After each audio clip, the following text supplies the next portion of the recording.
కేంద్ర ప్రభుత్వం ఆసక్తికర ప్రతిపాదన ముందుకు తీసుకొచ్చింది. నీట్, జేఈఈ లాంటి పరీక్షల నిర్వహణ విషయంలో ఇప్పటికే అనేక వివాదాలు జరుగుతున్నాయి. ముఖ్యంగా ఎన్టీఏ ఆధ్వర్యంలో నిర్వహిస్తున్న అనేక ఆల్ ఇండియా ఎంట్రన్స్ టెస్టుల విషయంలో చాలా లోపాలు బట్టబయలవుతున్నాయి. ఇలాంటి వైఫల్యాలు పదే పదే పునరావృతం కావడం మీద పబ్లిక్ తీవ్రంగా కలత చెందుతున్నారు. ఎన్టీఏ వైఫల్యాలు రాజకీయంగా కూడా దుమారం రేపుతున్నాయి. నీట్ పేపర్ లీకేజ్ తర్వాత కాక్రోచ్ జనతా పార్టీ వంటివి పుట్టుకొచ్చి కేంద్ర ప్రభుత్వానికి చెవిలో జోరేగలా మారే పరిస్థితి వచ్చింది.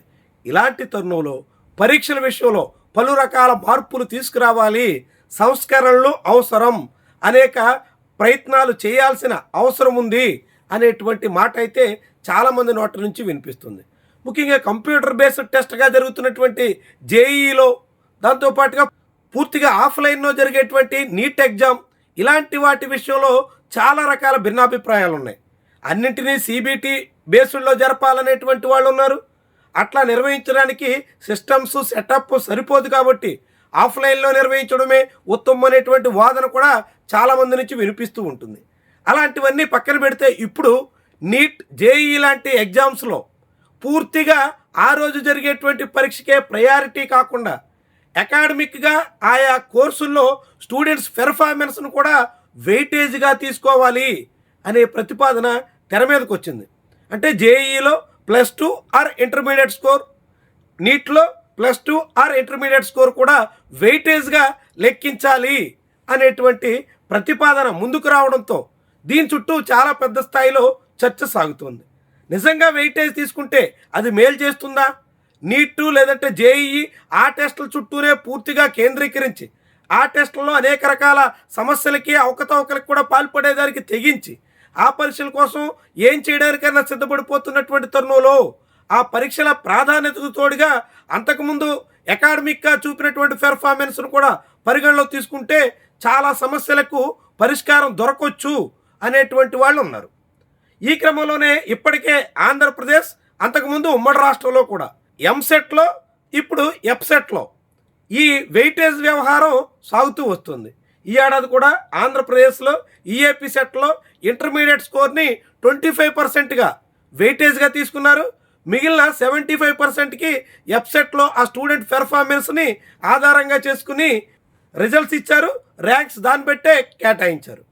వచ్చే ఏడాది నుంచి ఏపీలో కూడా ఈ వెయిటేజ్ తొలగించేయాలి అని ఆంధ్రప్రదేశ్ రాష్ట్ర ప్రభుత్వం నిర్ణయం తీసుకుంది.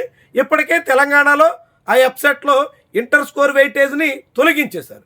మరి తెలుగు రాష్ట్రాల్లో ఇలాంటి వెయిటేజ్ వ్యవహారం తొలగించేస్తున్నటువంటి తరుణంలో ఇప్పుడు జాతీయ స్థాయిలో వెయిటేజ్ ఉండాలి అనేటువంటి మాట వినిపించడం, అలాంటి ప్రతిపాదన తెర మీదకి రావడం ఎంతవరకు ప్రయోజనం, ఎంతవరకు ఇది నీట్, జేఈఈ లాంటి పరీక్షల నిర్వహణలో ఉన్నటువంటి లోపాలని సవరించడానికి, కొంతమేరకైనా కవర్ చేయడానికి ఉపయోగపడుతుంది అనేటువంటి చర్చ అయితే సాగుతోంది. ఇది కేవలం ప్రతిపాదన మాత్రమే. వచ్చే అకాడమిక్ ఇయర్ నుంచి అమలు చేస్తారా? రాబోయే 2027 జేఈఈ లేదంటే 2027 నీట్ రాసేటువంటి వాళ్ళందరికీ కూడా అకాడమిక్గా చూపేటువంటి పెర్ఫార్మెన్స్ కూడా లెక్కిస్తారా? ఇదంతా ఇప్పటికైతే స్పష్టత లేదు. ప్రభుత్వం అనేక రకాల అభిప్రాయాల్ని పరిగణలో తీసుకుంటుంది. అలాంటి ప్రతిపాదనలో ఇదొకటి భాగంగా మనం చూడాల్సి ఉంటుంది. దీని మీద పూర్తి స్థాయిలో నిర్ణయం కేంద్ర ప్రభుత్వం తీసుకోవాల్సి ఉంటుంది. అందుకు తగ్గట్టుగా దానికి ముందు విస్తృతమైనటువంటి చర్చలు చాలా అవసరం. మీరేమనుకుంటున్నారు? మీ అభిప్రాయం ఏంటి? వెయిటేజ్ మంచిదేనా? చాలా వరకు మేలు చేస్తుందా?